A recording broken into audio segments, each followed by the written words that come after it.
Philadelphia Eagles are officially Super Bowl contenders in the NFC. Welcome into Verts. My name is Harrison Graham. Philadelphia dominates on Sunday Night Football behind a strong performance from Saquon Barkley. That's probably underselling it by a mile. He was unbelievable. Vic Fangio's got that defense plan. A lot to discuss with this game for both teams. As the Rams go down, the Eagles win. And are the Eagles the team to beat in the NFC, or is it still some other team up north? We'll talk about that. Plus, take a look at the full NFC playoff picture now that every NFC game is in the books for the week. Here's what I need you to do. Subscribe to Verts if you haven't already. It's 100% free. We don't charge a dime. We've been telling you about our goal of 5,000 subscribers. We would greatly appreciate it. More content to come. NFL, college football, stretch run is here. Support a brother. We appreciate it. Subscribe. All right. Dominant win. I was the idiot who bet Rams +3 tonight. I knew it would be a Philly-heavy crowd, but cross-country flies, okay, you're getting them at home. Could be a tough spot. Eagles have won 6 in a row. It's not like they have to have this game, but Philadelphia's on a mission right now, man. They really, really are. They're dominant offensively right now. They're absolutely dominant. A big reason for that is this guy right here, Saquon Barkley, who looks like a legitimate MVP candidate. 26 carries, 255 yards, 47 yards receiving, which means 302 all-purpose yards for those who can't do math. He had touchdown runs of 70 and 72 yards. An all-time game for a player in this league. Most all-purpose yards for a player in the history of the Philadelphia Eagles. Last I checked, they've had a lot of good players over the years. Truly unbelievable. I mean, first play of the second half, boom. One cut, 70 yards. Fourth quarter, game's basically over, but to put the icing on the cake, boom, hits the hole, 72 yards. Saquon Barkley might win the MVP. And it's pretty much a quarterback award. And by the way, this is not a weak quarterback year necessarily. Lamar's having a huge year. Josh Allen's having a really good year. If the Bengals weren't losing games, Joe Burrow would be a legitimate candidate. Like, this is a stronger MVP year than last year, for example, when Lamar won, and it was kind of just like best player on the best regular season team won the award. No, Saquon Barkley, forget just the stats, which are unbelievable. It's the impact. He has transformed this offense. He has completely transformed this offense. DeAndre Swift had a really good year for Philly last year, but they said, hey, with this offensive line, if we get a dominant runner behind this group, that could take this offense to another level. And more importantly, it'll take the pressure off of Jalen Hurts. And I think we've seen that. I think we've seen Saquon's impact be felt in that regard. Jalen Hurts doesn't have to be more than what he is. Just be a distributor. Get the ball to playmakers. Take shots downfield to A.J. Brown, Devontae Smith, who wasn't playing tonight. But, yeah, you don't have to, be Josh Allen, Patrick Mahomes, and be the reason that your offense is scoring. Like, let Saquon be the engine. You could just be the point guard. That's kind of what this offense has turned into, and their running hurts a lot. And Kellen Moore's doing a nice job putting this offense in a position to be successful. And they're just killing people. They really, really are. 7 straight wins, and you look at some of the scores in recent weeks, 37-20 tonight, 26-18 to the Commanders, but it really wasn't that close. 34-6 over Dallas, 28-23 over the Jags. That was a little closer than it should have been, but 37-17 over Cincinnati, 28-3 over the Giants, 20-16 over the Browns, which that's when people were like, remember they almost lost that game? They would have fallen to 2-3, and everybody was like, is Sirianni going to get fired? Well, they scraped that one out, and since then they've just been dominating people.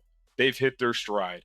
They have an MVP candidate at running back. They have a quarterback who's not turning the football over all of a sudden. And Vic Fangio's defense has found its stride. I mean, 6 of those 20 points were in garbage time down the stretch. It was really 37-14. Quinion Mitchell, Cooper DeJean, 2 rookie corners playing really well. Darius Slay goes down tonight, and they still hold up. They're just complete. They're a complete team. And I really do think We'll talk about the playoff picture here in a minute once we get a word in from Turtle Beach. I really do think the Eagles are a Super Bowl contender. And I wouldn't have said that even just like 3 weeks ago. But as long as Jalen Hurts isn't trying to be more than what he is, this team can go a very, very long way. And their coordinators are excellent.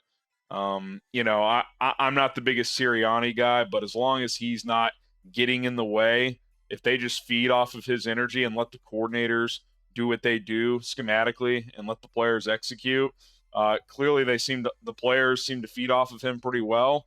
I think it's kind of one of those like winning cures everything, right? When you win, you love Sirianni. When you lose, it's like, oh, the guy's a jackass. Well, that's sports.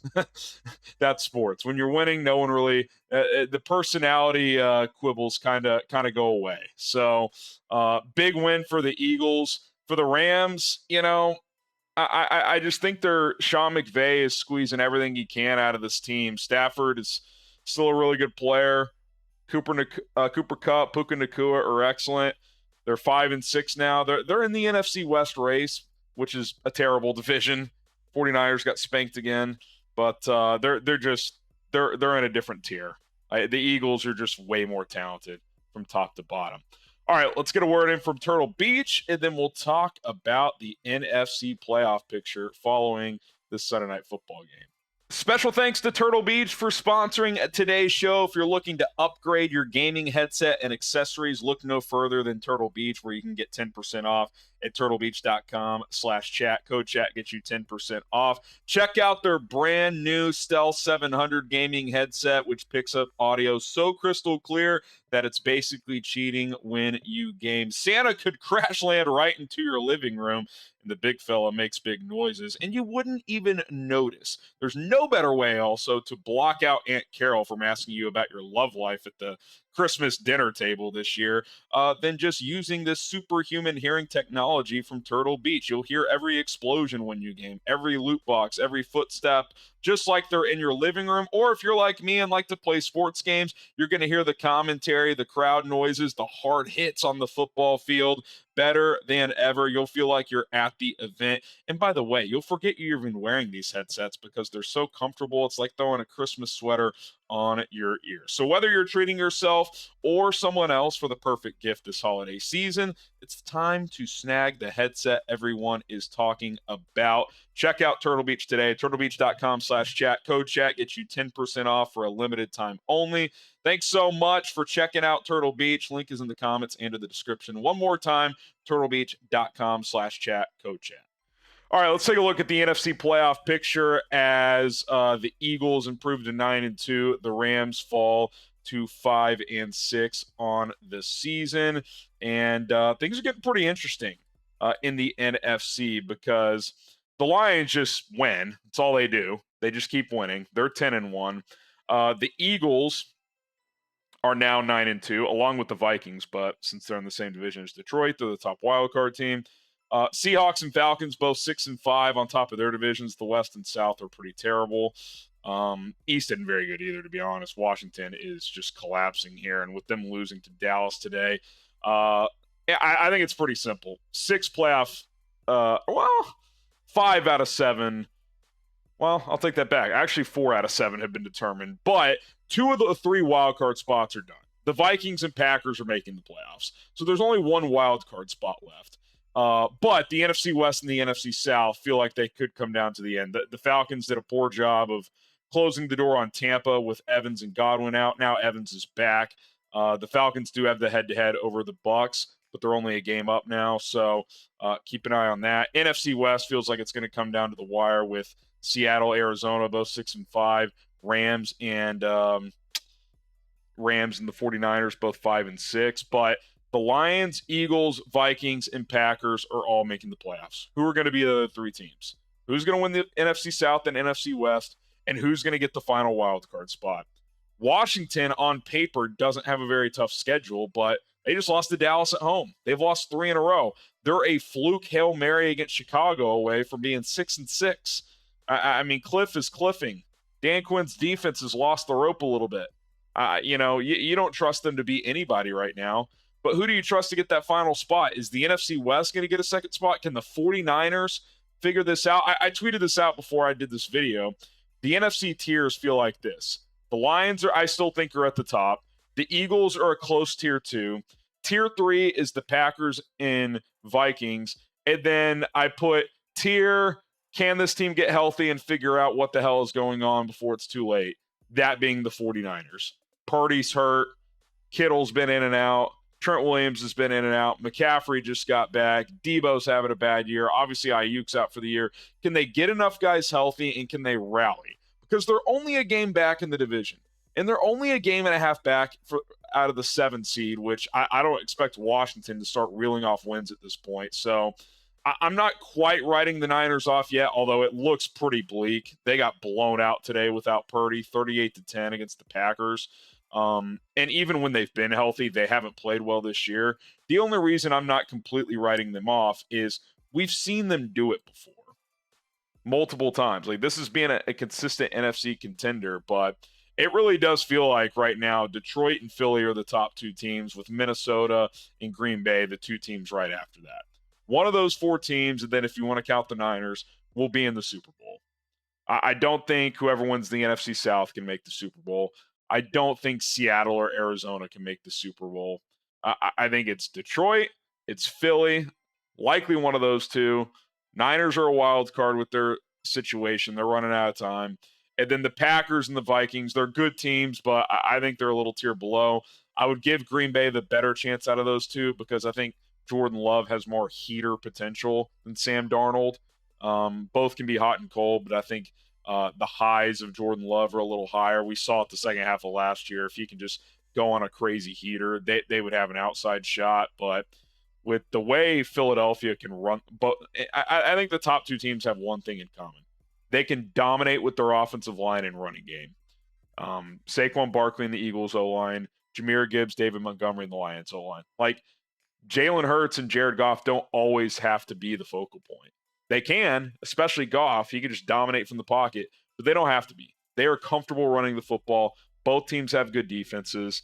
They're just dominant. They're dominant. You win 7 games in a row in the NFL, like the Eagles, 9 in a row for the Lions. They're the best 2 teams in the NFC, and I'm not sure it's really that close. So, big win for the Eagles tonight. They by the way, the NFC East is done with Washington losing today. Now it's about seeding for Philly. Can they get the 1 seed?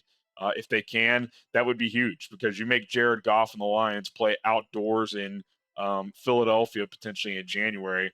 Much different deal than going into the Dome and playing the Lions. Like, I do think that's a big difference. So if they have a chance to chase down that 1 seed, they need to get it because playing on the road versus home, especially against that team, could prove to just play a big role. It really, really could. All right, we're going to call it a night here on Verts. Be sure to subscribe to the channel. More content to come. Fun Monday night game tomorrow. The Har Bowl is back. We got Chargers, Ravens. Should be a good one. Big AFC playoff implications. So stay tuned for that. My name is Harrison Graham. See you guys tomorrow.